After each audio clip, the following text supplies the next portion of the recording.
Hello and welcome back to my YouTube channel. Hope you are all doing well. तो आज हम discuss करेंगे geography के कुछ क्वेश्चंस। ये क्वेश्चंस आप सभी को पता है कि आपके प्रीवियस एग्जाम्स में पूछे गए हैं और संभावना है कि आपके आने वाले एग्जाम्स में पूछे जा सकते हैं। इससे पहले हम पार्ट 29 यानी कि 29 वीडियोज़ ऑलरेडी डिस्कस कर चुके हैं, जिनमें हमने सिर्फ और सिर्फ ज्योग्राफी के क्वेश्चंस को डिस्कस करके रखा हुआ है। तो अगर आपने वो वाली वीडियोज़ अभी तक नहीं देखी है तो इस वीडियो के डिस्क्रिप्शन में जाएं, वहाँ पर ज्योग्राफी क्वेश्चंस करके लिंक दिया गया होगा। उस लिंक पर क्लिक करके आप उन वीडियोस को देख सकते हैं। बाकी आज हम पार्ट नंबर 30 को डिस्कस करेंगे और इन क्वेश्चंस को हम बिल्कुल डिटेल में डिस्कस करेंगे। बाकी अभी तक अगर आपने हमारे चैनल को सब्सक्राइब नहीं किया है तो चैनल को सब्सक्राइब कर दें, साथ में बेल आइकन को जरूर प्रेस करें, साथ में इस वीडियो को लाइक जरूर कर दें। सो क्वेश्चन नंबर 129 की अगर बात करें, what is the diameter of the core of the earth? तो पृथ्वी के क्रोड का व्यास कितना होता है? तो पृथ्वी का जो कोर होता है उसका डायमीटर होता है 6920 किलोमीटर। ऑप्शन सी यहाँ पर करेक्ट हो जाएगा। अब पृथ्वी का कोर कौन सा होता है वो भी मैं आपको यहाँ पर बताऊंगा। एक पॉइंट मैं आपको बहुत बार बताता रहता हूँ कि जो हमारी पृथ्वी है, पृथ्वी का जो इनर पार्ट होता है यानी कि आंतरिक भाग होता है, वह तीन तरह की परतों से मिलकर के बना होता है। तो तीन तरह की परतें मैं आपको बहुत बार बताता हूँ, आज भी मैं आपको बता देता हूँ। तो सबसे ऊपरी वाली परत को क्या कहा जाता है? तो इसको कहा जाता है क्रस्ट। क्या कहा जाता है? क्रस्ट। और यह किससे मिलकर बनी होती है? सिलिका और एल्यूमिनियम से मिलकर बनी होती है। ये जो सेंटर वाली परत होती है इसको मेंटल कहा जाता है, और यह सिलिका और मैग्नीशियम इससे मिलकर बनी होती है। और ये जो लास्ट वाली परत है यह निकल और आयरन से मिलकर बनी होती है। और इस वाली परत को जो है तो क्या कहा जाता है? तो इस वाली परत को जो है तो कोर कहा जाता है। और इसी कोर वाली परत से ही आपसे क्वेश्चन पूछा गया था, तो ये भी आपको ध्यान में रखना है। आप सभी को पता है कि आपके एग्जाम्स अभी डिले हो चुके हैं, तो ज़्यादा से ज़्यादा वो आपके एग्ज़ाम जो है तो अप्रैल या फिर मई तक हो ही जाएंगे। तो तब तक हमको क्या करना है, आप सभी को पता है कि आपका थोड़ा सा जो सिलेबस का पैटर्न है वो थोड़ा सा चेंज हो सकता है। ज़्यादा से ज़्यादा क्या हो सकता है, जो आपके क्वेश्चंस पहले पूछे जाते थे, लो लेवल के क्वेश्चंस पूछे जाते थे, अब वो पूछे जाएंगे थोड़े से हाई लेवल के क्वेश्चंस। तो हाई लेवल के क्वेश्चंस जो अप्रोच है वही हमको लेकर के चलनी है। तो यहाँ पर मैंने आपको बताया सबसे ऊपरी वाली परत को क्रस्ट कहा जाता है, सेंटर वाली परत को मेंटल, और ये जो लास्ट वाली परत है तो इसको कोर कहा जाता है। तो इन तीनों परतों से भी कुछ क्वेश्चंस बनते हैं। तो इसी अप्रोच को लेकर के हमको भी चलना है, थोड़े से हमको भी टफ क्वेश्चंस यहाँ पर देखने पड़ेंगे। तो सबसे पहले बात करते हैं क्रस्ट की। तो क्रस्ट वाली परत से कुछ एक क्वेश्चंस बनते हैं, जैसे कि इस परत को जो है तो लिथोस्फीयर कहा जाता है, ये आपको पहले तो पता होना चाहिए। और क्रस्ट का ये जो घनत्व होता है, इस वाली परत का जो घनत्व है वह कितना होता है, ये भी आपको ध्यान में रखना है।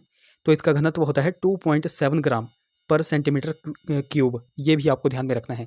और ये जो क्रस्ट वाली परत है यह बेसाल्ट प्रकार की चट्टानों से मिलकर के बनती है, ये भी आपको ध्यान में रखना है। अब बात करते हैं मेंटल जो हमारी परत है, जो सेंटर वाली परत थी, उसके बारे में बात करते हैं। तो इसको पहले तो आपको ध्यान में रखना है, इसको पायरोस्फीयर कहा जाता है। क्या कहा जाता है? पायरोस्फीयर। इसी को जो है तो व्हाइट ऑफ द अर्थ भी कहा जाता है। और इसकी जो डेंसिटी होती है वो होती है 3.5 ग्राम पर सेंटीमीटर क्यूब से लेकर के 5.5 ग्राम पर सेंटीमीटर क्यूब तक, ये आपको यहाँ पर ध्यान में रखना है। अब बात करते हैं बिल्कुल लास्ट वाली परत जो कि हमारी थी कोर वाली परत। तो कोर परत को जो है तो क्या कहा जाता है, किस और नाम से जाना जाता है? तो उसको बैरिस्फीयर भी कहा जाता है, पहले तो आपको यही पता होना चाहिए। और इसकी डेंसिटी कितनी होती है? तो वो होती है 13 ग्राम पर सेंटीमीटर क्यूब। तो यहाँ पर आपको पता चल गया कि सबसे ज़्यादा डेंसिटी किस वाली परत की होती है। तो सबसे ज़्यादा डेंसिटी ये जो लास्ट वाली परत थी जिसको हमने कहा था कोर, इसकी होती है। और सबसे कम किसकी होती है? तो वो होती है क्रस्ट की। ये आपको यहाँ पर पता चल गया। ये इंपॉर्टेंट क्वेश्चन है जो कि आने वाले एग्जाम्स में बन सकते हैं, तो इसी अप्रोच को लेकर के हमको भी चलना है। अगले क्वेश्चन की बात करें, क्वेश्चन नंबर हमारा 130 है, the temperate cyclones moves in. तो शीतोष्ण चक्रवात जो है तो बढ़ते हैं, तो वह किस तरफ बढ़ते हैं, किस दिशा में बढ़ते हैं? तो वह ईस्टर्ली डायरेक्शन यानी कि पूर्वीय दिशा में बढ़ते हैं। ऑप्शन यहाँ पर बी करेक्ट हो जाएगा। अब साइक्लोन की यहाँ पे बात आई है, तो साइक्लोन इस तरह से होता है, ये आप सभी को पता होगा। ये जो साइक्लोन का बिल्कुल सेंटर का पार्ट होता है, बिल्कुल सेंटर का पार्ट, इसको कहा जाता है साइक्लोन की आई। क्या कहा जाता है? साइक्लोन की आई इसको कहा जाता है। और इसके बारे में आपको पता होना चाहिए कि यह जो है तो साइक्लोन का सबसे शांत एरिया होता है किसी भी साइक्लोन का, ये आपको ध्यान में रखना है। इसी के बाहर जो है तो आई वॉल होती है। इसी के बाहर क्या होती है? आई वॉल होती है। और ये जो आई वॉल होती है यह मोस्ट डिस्ट्रक्टिव इन नेचर होती है, क्योंकि यहाँ पर जो विंड की स्पीड होती है वह 400 से लेकर के 500 किलोमीटर पर आवर की होती है। ये आपको यहाँ पर पहले तो पता चल गया साइक्लोन के बारे में। अब बात करते हैं साइक्लोन्स के टाइप्स। तो सबसे पहले बात करते हैं साइक्लोन के टाइप में। पहले तो टेम्परेट साइक्लोन आपको पता चल गया, यह किस दिशा में चलते हैं? तो यह ईस्ट यानी कि पूर्व दिशा की तरफ चलते हैं। एक और साइक्लोन का टाइप है तो उसको कहा जाता है ट्रॉपिकल साइक्लोन्स। और ट्रॉपिकल साइक्लोन्स किस दिशा की तरफ बढ़ते हैं, किस दिशा की तरफ जो है तो यह ट्रैवल करते हैं, तो ये करते हैं वेस्ट की तरफ। तो ये आपको ध्यान में रखना है। टेम्परेट साइक्लोन्स ईस्ट यानी कि पूर्वीय दिशा की तरफ ट्रैवल करते हैं, जबकि ट्रॉपिकल साइक्लोन्स यह वेस्ट यानी कि पश्चिम दिशा की तरफ जो है तो ट्रैवल करते हैं। पहले तो आपको यही ध्यान में रखना है। ट्रॉपिकल साइक्लोन्स के एग्जाम्पल्स बहुत बार एग्जाम में बनते हैं, वो मैं आपको बता देता हूँ। तो इसमें टाइफून आ जाता है जो कि साउथ चाइना सी में आता है, विली आ जाता है जो कि ऑस्ट्रेलिया में आता है, साइक्लोन जो कि हमारे इंडिया में आता है, हरिकेन हो गया जो कि अटलांटिक ओशन में आता है, बैगियो जो कि फिलीपींस में आता है, टॉर्नेडो जो कि कैरिबियन सी में आता है। ये इंपॉर्टेंट एग्जाम्पल्स किसके हैं, तो वो हैं ट्रॉपिकल साइक्लोन्स के। ये भी आपको ध्यान में रखने हैं। ये कुछ एक पॉइंट्स हमने यहाँ पर देखे जो कि आपको ध्यान में रखने हैं। आने वाले एग्जाम्स में इसी तरह के क्वेश्चंस आपसे पूछे जाएंगे। बाकी देखो, अभी तक अगर आपने हमको टेलीग्राम और इंस्टाग्राम पे फॉलो नहीं किया है तो वहाँ पर जाकर फॉलो कर ले, लिंक आपको डिस्क्रिप्शन में मिल जाएगा। बाकी देखो, लिंक कई बार चलता नहीं है तो आपको सिंपली टेलीग्राम पे जाना है और @लेट्स प्रिपेयर टू सर्च करना है, आपको हमारा चैनल मिल जाएगा। उसी प्रकार आपको इंस्टाग्राम पे जाकर के लेट्स प्रिपेयर टुगेदर सर्च करना है। अगर कोई क्वेरी होगी तो आप मुझे इंस्टा पे मैसेज कर सकते हैं। सो क्वेश्चन नंबर 131 की अगर बात करें, which among the inland seas and lakes highest salinity is found, तो निम्न में से अंतःस्थलीय सागर तथा झीलों में से किस में जो है तो लवणता सबसे उच्च होती है। तो हाईएस्ट सैलिनिटी यानी कि लवणता जो है तो सबसे अधिक किस झील में होती है, वो आपसे यहाँ पर क्वेश्चन में पूछा गया है। तो सबसे अधिक जो लवणता है वो कहाँ किस झील में होती है, तो वो होती है वॉन झील में। वॉन झील में होती है। ऑप्शन यहाँ पर बी बिल्कुल करेक्ट हो जाएगा। क्रम वाइज मैं आपको यहाँ पर बता देता हूँ। तो सबसे अधिक लवणता जो है तो वॉन झील में होती है। वॉन झील के बाद यानी कि इससे कम होती है, वॉन झील से कम किस में होती है, तो वो होती है डेड सी में यानी कि मृत सागर में। और मृत सागर के बाद होती है ग्रेट साल्ट लेक में। अब मैं आपको यहाँ पर इनके नाम भी बता देता हूँ। ये जो वॉन झील है यह किस देश में है, तो वॉन झील जो है तो तुर्की देश में है। ये जो डेड सागर है यानी कि मृत सागर है तो ये इजराइल और जॉर्डन की सीमा पर है। और ये जो ग्रेट साल्ट लेक है ये कहाँ पर है, तो ये है यूएसए में। ये आपको यहाँ पर ध्यान में रखना है। तो यहाँ पर आपको पता चल गया कि सबसे ज़्यादा लवणता किस झील में पाई जाती है, तो वो पाई जाती है वॉन झील में। कुछ और झीलों की भी अगर बात की जाए, कुछ एक मोस्ट इंपॉर्टेंट झीलें हैं जो कि आपसे पूछी जाती हैं। तो सबसे पहले बात करते हैं बैकाल झील की। तो बहुत बार आपसे क्वेश्चन में पूछा जाता है कि बैकाल झील कहाँ पर है, किस देश में है, तो ये कहाँ पर है, तो यह रूस के साइबेरिया में है। फिर आपसे क्वेश्चन पूछा जाता है कि विश्व की सबसे बड़ी मीठे पानी की झील कौन सी है, या फिर दूसरा क्वेश्चन आपसे पूछा जाता है कि विश्व की सबसे गहरी झील कौन सी है, तो वो यही है बैकाल झील। ये आपको ध्यान में रखना है। और ये सबसे गहरी झील है और इसकी गहराई कितनी है यानी कि इसकी टोटल डेप्थ कितनी है, तो वो हो जाएगी 1620 मीटर। ये भी आपको ध्यान में रखना है। अब बात करते हैं कुछ और झीलों की जिनमें कैस्पियन सागर झील आ जाती है।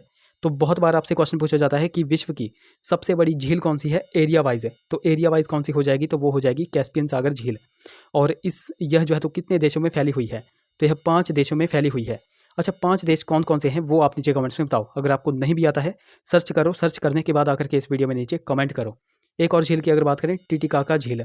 तो टिटिकाका झील कहाँ पर है, तो कई बार आपसे क्वेश्चन पूछा जाता है कि सबसे ऊंची झील कौन सी है, तो वो टिटिकाका झील ही है।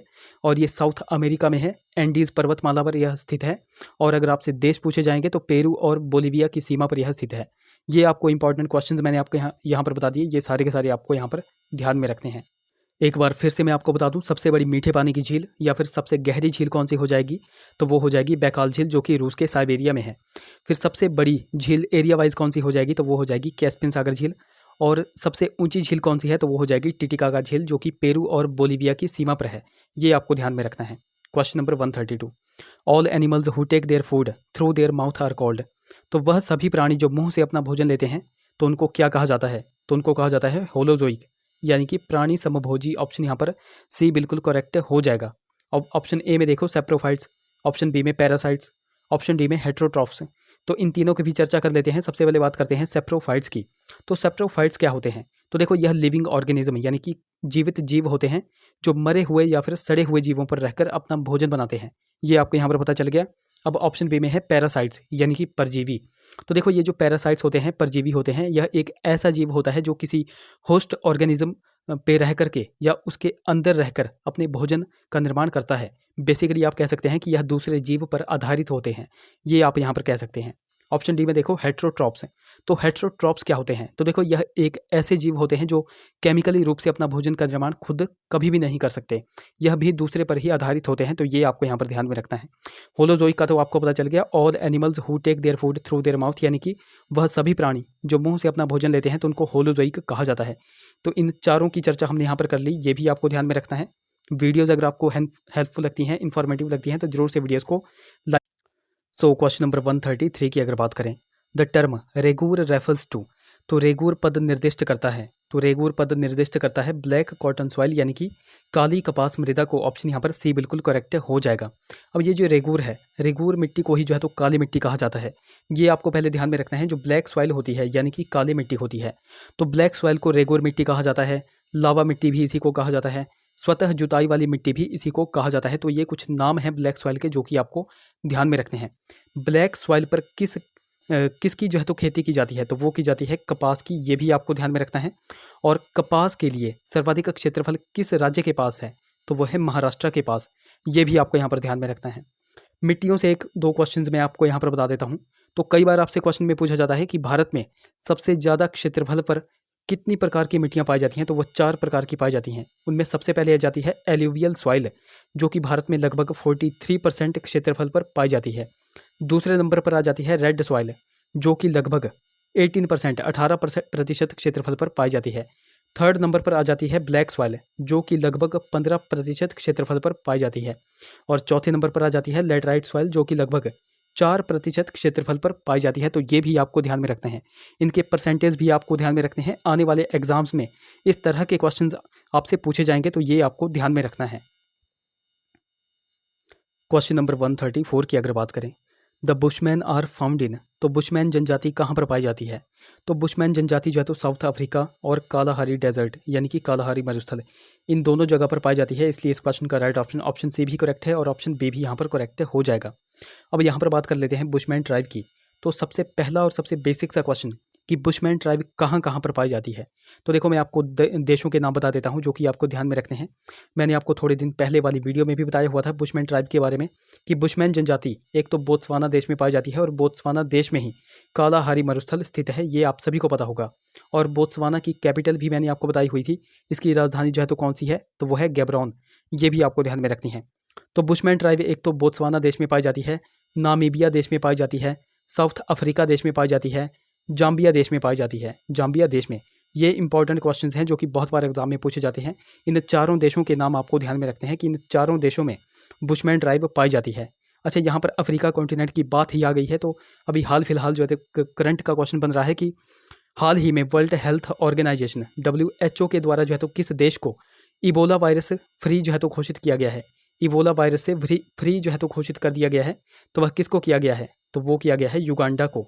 ये भी आपको ध्यान में रखना है। अगले क्वेश्चन की बात करें, क्वेश्चन नंबर हमारा 135 है। Which of the following resources is regarded as the basis of industrial revolution, तो निम्नलिखित में से किस स्रोत को औद्योगिक क्रांति के आधार पर तौर पर संदर्भित किया गया था, तो वो किया गया था कोल यानी कि कोयले को। ऑप्शन यहाँ पर डी बिल्कुल करेक्ट हो जाएगा। अब कोयले से बहुत से क्वेश्चंस एग्जाम में पूछे जाते हैं, तो वो भी मैं आपको बता देता हूँ। तो यहाँ पर हम कोयले के बारे में तो अक्सर डिस्कस करते हैं कि कोयला कितने प्रकार का होता है, 4 प्रकार का। तो वो 4 प्रकार कौन कौन से हैं, उनमें सबसे पहले आ जाता है एंथ्रेसाइट प्रकार का कोयला। सबसे बेस्ट प्रकार का कोयला है जो कि जम्मू कश्मीर के कारगिल क्षेत्र में मिलता है। दूसरे नंबर पर आ जाता है बिटुमिनस प्रकार का कोयला। हमारे इंडिया में सबसे ज़्यादा कोयला जो है तो बिटुमिनस प्रकार का कोयला ही मिलता है, और ये कहाँ पर पाया जाता है, छोटा नागपुर प्लेट्यू में। थर्ड नंबर पर आ जाता है लिग्नाइट प्रकार का कोयला, जो कि तमिलनाडु के नवेली क्षेत्र में मिलता है। और चौथे नंबर पर आ जाता है पीट प्रकार का कोयला, जो कि कहाँ पर मिलता है, तो यह दलदली क्षेत्रों में मिलता है। और एक और पॉइंट मैंने कोयले से संबंधित आपको बताया हुआ था कि कोयला किस प्रकार की चट्टान में सबसे ज़्यादा पाया जाता है, तो यह गोंडवाना प्रकार की चट्टान में सबसे अधिक पाया जाता है। लगभग 98% कोयला जो तो हमको कहाँ से मिलता है, गोंडवाना चट्टान से मिलता है। ये भी आपको ध्यान में रखना है। अब कोयले से संबंधित कुछ और क्वेश्चंस की अगर बात की जाए, जैसे कि आपसे क्वेश्चन पूछा जाता है कि किस स्टेट के पास हाईएस्ट कोल रिजर्व हैं, तो वो किसके पास है, तो वो है ऑब्वियसली झारखंड के पास। और झारखंड में बहुत से कोयला क्षेत्र भी हैं।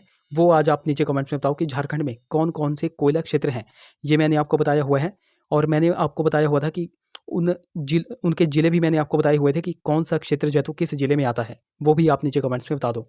दूसरा क्वेश्चन आपसे पूछा जाता है कि भारत का सबसे पुराना कोयला क्षेत्र कौन सा है, तो वो हो जाएगा रानीगंज कोयला क्षेत्र। और पहली बार रानीगंज कोयला क्षेत्र में जो है तो जो खनन किया गया था, जो माइनिंग की गई थी, वो की गई थी 1774 में। ये भी आपको ध्यान में रखना है। एक और क्वेश्चन बनता है कि किस शहर या फिर किस सिटी को कोल इंडिया या फिर इंडियाज़ कोल कैपिटल के नाम से जाना जाता है, तो वो जाना जाता है धनबाद को। और ये कहाँ पर पड़ती है, तो ये पड़ती है झारखंड स्टेट में। ये 3-4 क्वेश्चंस मैंने आपको यहाँ पर नए क्वेश्चंस बता दिए, ये आपको ध्यान में रखने हैं। क्वेश्चन नंबर 136 ऑफिशियल आंसर की के अकॉर्डिंग जो है तो स्क्रैप कर दिया गया है, तो इसको हम डिस्कस नहीं करेंगे। सो क्वेश्चन नंबर 137 की अगर बात करें, which of the following ranges forms the water divide between Narmada and Tapti reverse. तो निम्न में से कौन सी पर्वतमाला नर्मदा तथा ताप्ती नदियों के मध्य जल विभाजन का निर्माण करती है। तो वह कौन सी श्रृंखला करती है, कौन सी पर्वतमाला करती है, तो वो करती है सतपुड़ा। ऑप्शन यहाँ पर बी बिल्कुल करेक्ट हो जाएगा। अब देखो ये है सतपुड़ा पर्वतमाला, और सतपुड़ा के ऊपर बहती है नर्मदा नदी, और सतपुड़ा के दक्षिण में कौन सी बहती है, तो वो बहती है ताप्ती नदी, और ये वाटर डिवाइड करने का काम करती है, इसलिए यहाँ पर क्वेश्चन बना हुआ था। अब मैं बात करूँ सतपुड़ा रेंज की, तो सतपुड़ा पर्वत का ये जो पश्चिम वाला हिस्सा है, तो पश्चिम वाले हिस्से को जो है तो राजपीपला की पहाड़ी कहा जाता है। ये जो सेंटर वाला हिस्सा होता है इसको कहा जाता है महादेव पहाड़ी, और ये जो बिल्कुल ईस्ट वाला हिस्सा है इसको कहा जाता है मैकाल पर्वत श्रेणी। ये आपको यहाँ पर ध्यान में रखना है। यहाँ से भी कुछ एक क्वेश्चंस बन जाते हैं, जैसे कि राजपीपला की पहाड़ी किस पर्वत श्रृंखला पर है, या फिर महादेव पहाड़ी, या फिर मैकाल पर्वत श्रृंखला, ये किस पर्वत पर स्थित है, तो यह सतपुड़ा रेंज में स्थित है। ये आपको ध्यान में रखना है। अगले क्वेश्चन की बात करें, which of the following rivers is not a tributary of Ganga. तो निम्न में से कौन सी नदी गंगा की सहायक नदी नहीं है, तो नहीं पूछा गया है, तो तीस्ता नदी जो है तो नहीं है। ऑप्शन यहाँ पर डी बिल्कुल करेक्ट हो जाएगा। गंगा की सहायक नदियों में यमुना नदी आ जाती है, कोसी नदी हो गई, सोन नदी हो गई, गोमती नदी हो गई, दामोदर नदी हो गई, गंडक हो गई, रामगंगा हो गई, घाघरा नदी जिसको सरयू नदी कहा जाता है। तो ये सारी नदियाँ जो है तो गंगा की सहायक नदियाँ हैं। गंगा नदी की टोटल लेंथ कितनी है, तो वो है 2525 किलोमीटर। ये भी आपको ध्यान में रखना है। 2 क्वेश्चंस में आपको गंगा नदी के बारे में बताऊंगा जो कि आपको ध्यान में रखने हैं। सबसे पहला क्वेश्चन कि गंगा नदी को कब राष्ट्रीय नदी का दर्जा दिया गया था, तो 2008 में जो है तो गंगा नदी को राष्ट्रीय नदी का दर्जा दिया गया था।